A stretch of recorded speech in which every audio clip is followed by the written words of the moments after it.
bildiğiniz gibi daha önceki süreçte hani umut hakkının engellenmesiyle ilgili bir karar verilmişti. Şimdi tabii bir yandan Bakanlar Komitesi, Avrupa Konseyi Bakanlar Komitesi'nin bu ele alacağı bu toplantısı önemli. Bir diğer yandan da tabii 22 Ekim'de Bahçeli'nin bir çıkışı da vardı aynı zamanda. Hani ikisini bir araya getirerek söyleyeyim esasında. Bahçeli de dedi ki Öcalan çıksın, partisinin layıkını söylesin ve umut hakkının kapıları açılsın demişti. Neredeyse bir yıl dolacak bu söyleminin de, ama o bu bir yıl içerisinde elbette ki PKK'nın fesli, kongre, bütün bu süreçler de gerçekleşmiş oldu. Yani bu ikisini bence beraber alalım, ama bir yandan da belki ilk başta bu umut hakkının hukuki ayağını veya artık belki siyasi ayağını konuşuruz. Yani gözler aslında önümüzdeki hafta yapılacak Avrupa Konseyi Bakanlar Komitesi'nin toplantısında bir yandan da hocam. Yani demek ki Türkiye'ye verilen mühlet aşağı yukarı doldu. Yani bu demektir ki yani niye hala konsey kararını gerçekleştirmiyorsunuz diye bir hesap soracak halleri var. Şimdi kim bu Avrupa Konseyi? Kim bu? Yani bu 47 Avrupa ülkeden Konseyi, oluşan, evet. Avrupa Konseyi yani PKK'nın dostu olan bir kurum mu? Ya bu Avrupa Konseyi uzun yıllar önceden kurulmuş, Türkiye'nin de üyesi olduğu bir uluslararası organ. Sadece bu kadar değil. Kim verdi size Başkan Apo'yu? Kim? Yani siz iddia ettiğiniz gibi yani kalkıp Kenya'ya kendi yerli ve milli James Bond'larınızı gönderip Başkan Apo'yu esir aldınız. Öyle mi? Kim inanır buna? Ya Başkan Apo Suriye'yi terk ettikten sonra Avrupa Konseyi'nin hemen en başta gelen ülkelerinde konuştu. Almanya'dan politik iltica talebinde bulundu. Bunlar hepsi birleşti. O sırada İtalya'nın başında bulunan D'Alema Başbakan itiraz etse bile bu Avrupa Konseyi devletleri Amerika ve İsrail ile birleşerek Başkan Apo'yu Ecevit hükümetine teslim etti. Demek ki Başkan Apo'yu Türkiye'ye teslim edenler şimdi diyorlar ki yaptığınız yeter. Biz size her ne kadar teslim etmiş olsak bile siz bir tür yaşarken idam cezası anlamına gelen bir uygulamayla bu insana umut hakkı tanımıyorsunuz. Tanıyın. Böyle dedi. Kim dedi? Başkan Apo'yu Türkiye Cumhuriyeti Devleti'ne teslim edenler dedi. Yahu demek ki yani teslim edenler söylüyor bunu ve Türkiye'deki bir takım kurumlar hala mırın kırın ediyorlar. İkincisi, ya Başkan Apo Türkiye'yi temsil edildiği zaman onun idamı için en çok çalışan partinin genel başkanı gelsin, mecliste konuşsun, örgütünü feshetsin, silahları bıraksın, umut hakkı kapısı ardına kadar açılsın demedi mi? Demedi mi? Ya Erdoğan o sırada neydi Allah aşkına? Belediye başkanı mıydı neydi? Vallahi bilmiyorum. Belki de değildi. Belki de sadece Erbakan'ın çömeziydi.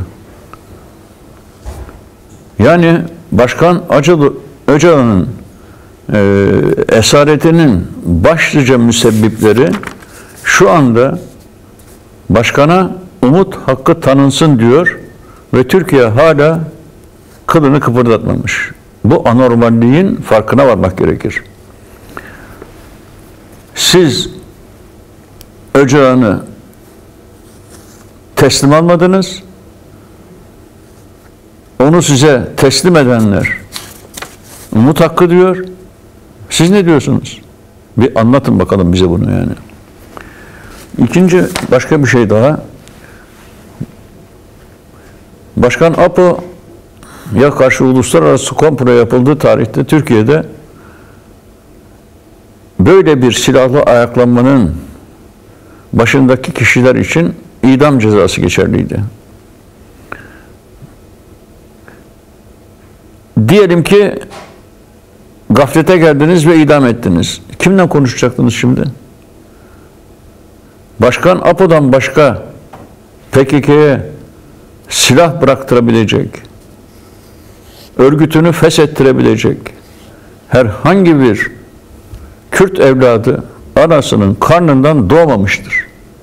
Bunu bilin. Ya idam etseydiniz şu anda olağanüstü kuvvetlenmiş olan PKK kuvvetleriyle kanlı bir savaşın içinde kendinizi bulacaktınız. Bu kesindir.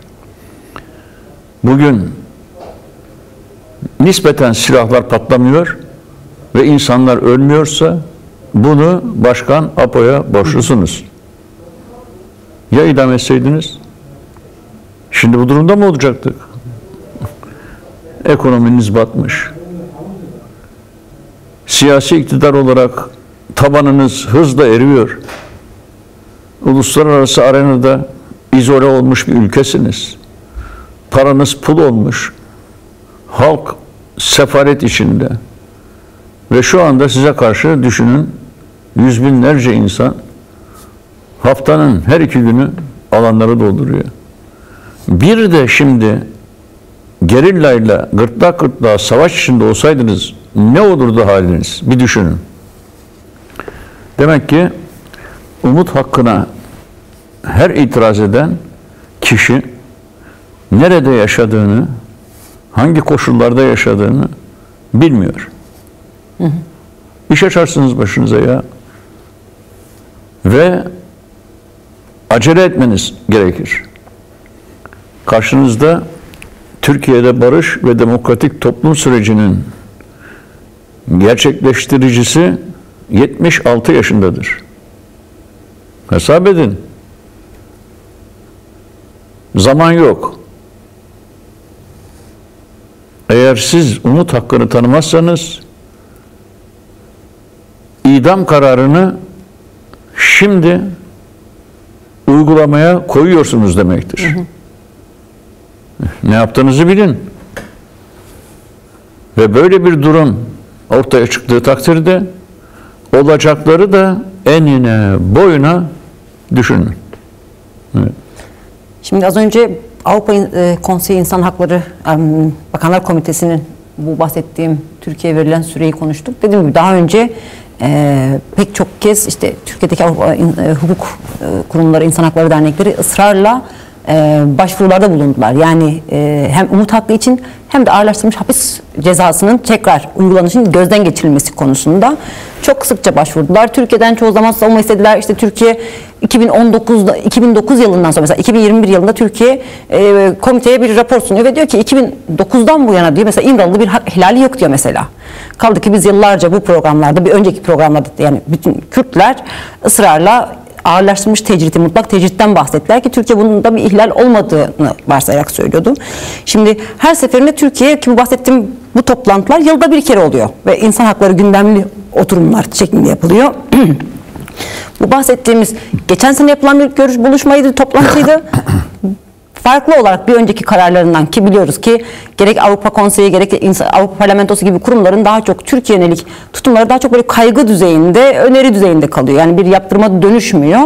Bu sefer farklı olarak Türkiye işte Eylül 2025 toplantısına kadar adım atmazsa arar karar oluşturacağına dair sekreteriye talimat veriyor. Yani arar karar oluşturması. Yaptırım gücü sınırlıdır Avrupa Konseyi Bakanlar Komitesi'nin, ama en azından böyle bir şeyin işletilebilmesi de önemlidir en azından. Bunu söylemek gerekir. Ama bu tekrar şeye bağlayarak söyleyeceğim. Bahçeli'nin çıkışından sonra Bahçeli de bir çıkış ortaya koydu. Ve bir yandan da işte Bakanlar Komitesi'nin bir Türkiye'ye verdiği bir süre var. Devam eden bir süreç var. Tam da sizin de ifade ettiğiniz gibi bir sürecin baş müzakerecisi, doğrudan bir tarafı, muhatabı hala yani bir nevi tecrit altında, çünkü geçen hafta da konuştuk. Devlet ve iktidarın istediği oranda, istediği zaman görüşme oluyor, istediği zaman görüşme olmuyor. Yani tecritin devam ettiğini bu anlamda söyleyebiliriz. Şimdi önümüzdeki haftadaki yapılacak olan toplantıdan sonra bile bu umut hakkı ile ilgili bir adım atılmadığı takdirde yani Biz süreçle ilgili bu bize bir mesaj veriyor diyebilir miyiz hocam bu anlamda? Yani çünkü baş müzakereci bile yani şeyden bahsetmiyoruz. Bir haktan da bahsediyoruz. Ki bu Avrupa İnsan Hakları Sözleşmesi'nde yer alan bir haktan bahsediyoruz. Yani hükümetin, iktidarın bir ayrı bir düzenlemeye gitmesine bile gerek kalmayan bir şeyden bahsediyoruz. Buna rağmen yapmaması gerçekten de Kürtler açısından ya da sürecin ilerlemesini isteyenler açısından bir soru işareti yarattığında evet haklı bir soru işareti mi bu? Evet, yani çok haklısın. Şimdi umut hakkı ne anlama geliyor? Bir insan mevcut kanunlara göre ya da anayasaya göre, bu anayasanın sahiplerine göre bir suç işliyor. Bu suçun cezası müebbet hapis oluyor. Yani ömür boyu hapis. Şimdi Türkiye'de bu ömür boyu hapis ağırlaştırılmış müebbet hapis haline getirildi. Yani umut hakkı olmaksızın ölene kadar hapis cezası demek bu ceza. Bir kere bu kanunun değişmesi lazım. Böyle bir ceza olamaz. Çünkü umut hakkı bir ilkesel hukuk kuralıdır. Dünyanın her yerinde hemen hemen uygulanmaktadır. İdam cezası olmayan her yerde. Sen umut hakkını tanımadığın zaman ölüme mahkum etmiş oluyorsun. Yani mutlaka hapishanede öleceksin cezası vermiş oluyorsun. Böyle bir ceza idam cezasından en küçük bir şekilde fark etmez. Başkan Apo'yu tutukladığınız zaman aslında o 1993 yılından itibaren PKK'nın temel stratejisini değiştirmişti.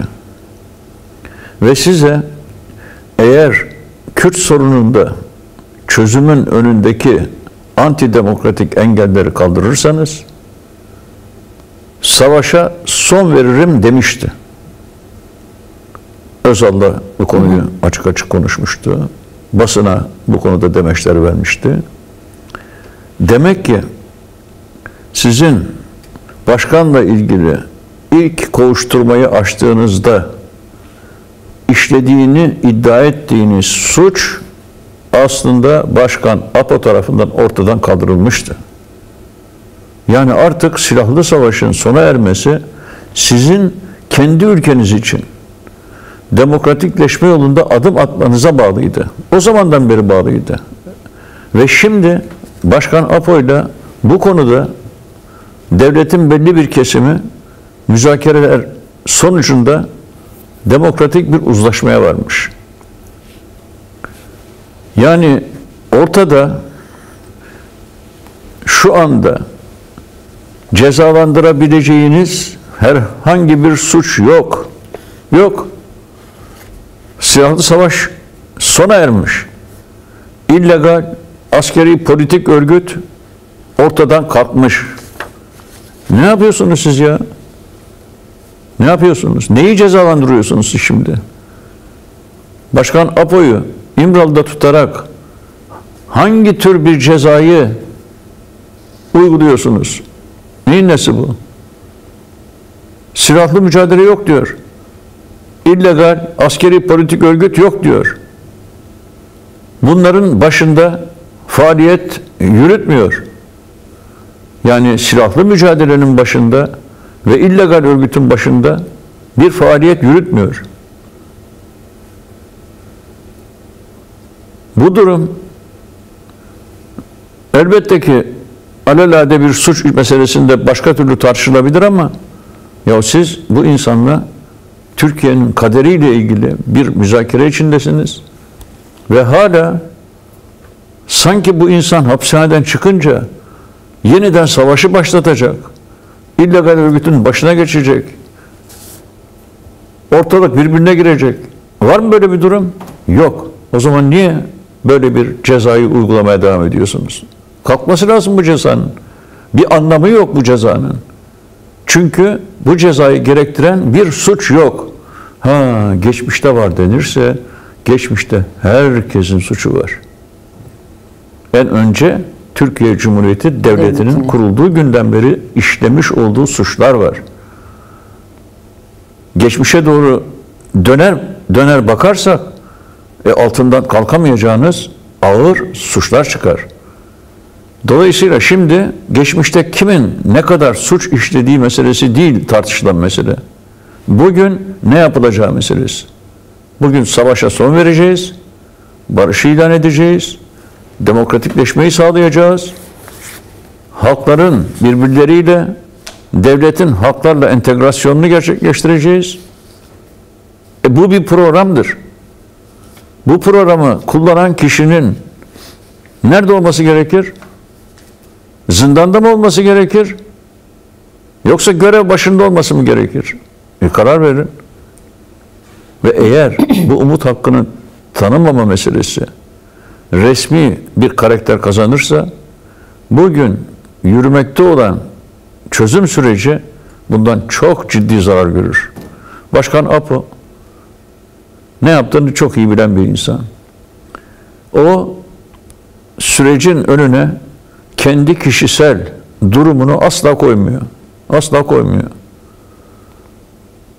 Bunu fark edin artık yani. Bunu fark edin. Size böyle bir dayatmada bulunmuyor. Ya benim umut hakkımı tanırsınız ya dünyayı başınıza yıkarım falan dediği yok. İster tanıyın diyor, ister tanımayın. Ben Türkiye'de barışı tesis edeceğim, demokratikleşmeyi gerçekleştireceğim ve devletle halklarla da devletin entegrasyonunu, yani uyumunu, yani silaha sarılmayı gerektiren uyumsuzluğu ortadan kaldıracağım.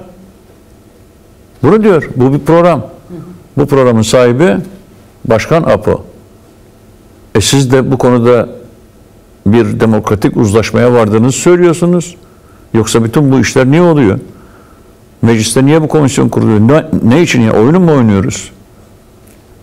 Bu açıklama yapılır yapılmaz bir takım marjinal çevrelerden, işte İyi Parti gibi vesaire, acayip protestolar başladı. Yani nasıl efendim biz İmralı'da Öcalan'ın ayağına gideriz? Yani birisi çıkıp demesi lazım ki hakikaten ayağına gitmeyin, o gelsin sizin yanınıza. Evet. Yani aslında karikatür gibi bir itiraz, fakat esas mesele şu: ya sen bir çözüm süreci masası kurmuşsun ve buradaki baş müzakereci hala zindanda. Ama aynı zamanda müzakereci, yani bu defa PKK bizim müzakerecimiz Başkan Apo'dur demiyor. Devlet onu zaten baş müzakereci olarak kabul etmiştir. Mesela gidip Karayılan'la konuşmuyor. Evet, Kandil'le görüşmüyor. Cemil Bayık'la konuşmuyor. Evet. Kimden konuşuyor? İmralı. Benden mi konuşuyor? Senden mi konuşuyor? Gidiyor Başkan Apo ile konuşuyor. Ne için konuşuyor? Muhabbet olsun diye mi? Onun da müzakere yapıyor. Müzakere yapıyor. Şimdi demek ki baş müzakereci olduğunu görmüş. Tamam. Mecliste ne oluyor? Mecliste de bu müzakerenin tamamlayıcı parçası konuşuluyor.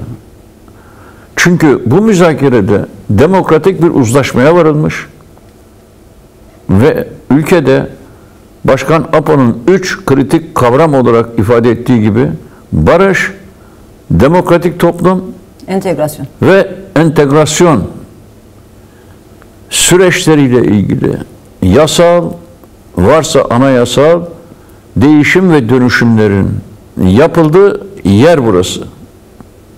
Ne olacak burada peki? Müzakere olacak. Çeşit çeşit partiler var. İktidar partisi var, muhalefet partisi var, Cumhuriyet Halk Partisi var, DEM Parti var. Grubu olmayan partilerin milletvekilleri var. Buraya sayısız heyetler gelip gidiyor. Ne için gelip gidiyorlar? Muhabbet olsun diye mi? Kahve sohbeti mi yapıyorlar? Ne yapıyorlar bu insanlar ya? Bu insanlar tezlerini söylüyorlar. Tezleri söylemek ne demek? Müzakere demek. Burası açık oturum masası değil. Bir yasal düzenleme sisteminin yapılması için bir tartışma sürüyor. tartışma müzakere demektir. Kavga sürmüyor. Müzakere sürüyor. Tekrar başa dönelim. Devlet ne yapıyor? Devlet baş müzakereci olarak Öcalan'ı kabul etmiş oluyor resmi şekilde. Fakat Öcalan burada yok. Nasıl olacak? Yani devlet görüşüyor, meclis görüşmüyor. Devletin bütün kurumları görüştü. Evet. MİT görüştü. Ordu görüştü. Polis teşkilatı görüştü. Bu devlet. Devlet daha önce Başkan Apo ile görüşmüştü. Prensipte anlaşmışlardı. Sonra devlet gitti. O prensibin somut olarak uygulanacağı komisyonda konuştu. Evet. Kendi görüşlerini artık anlattı. Gizli oturum olduğu için bilmiyoruz. Fakat anlattı. Şimdi demek ki bu komisyon taraflardan birini dinlemiş. Taraflardan biri MİT Başkanı, Ordu Başkanı, Polis Başkanı. Yani Türk Devleti. Peki komisyon diğer tarafı nasıl dinleyecek? Dinlemeyecek mi? Nasıl dinleyecek?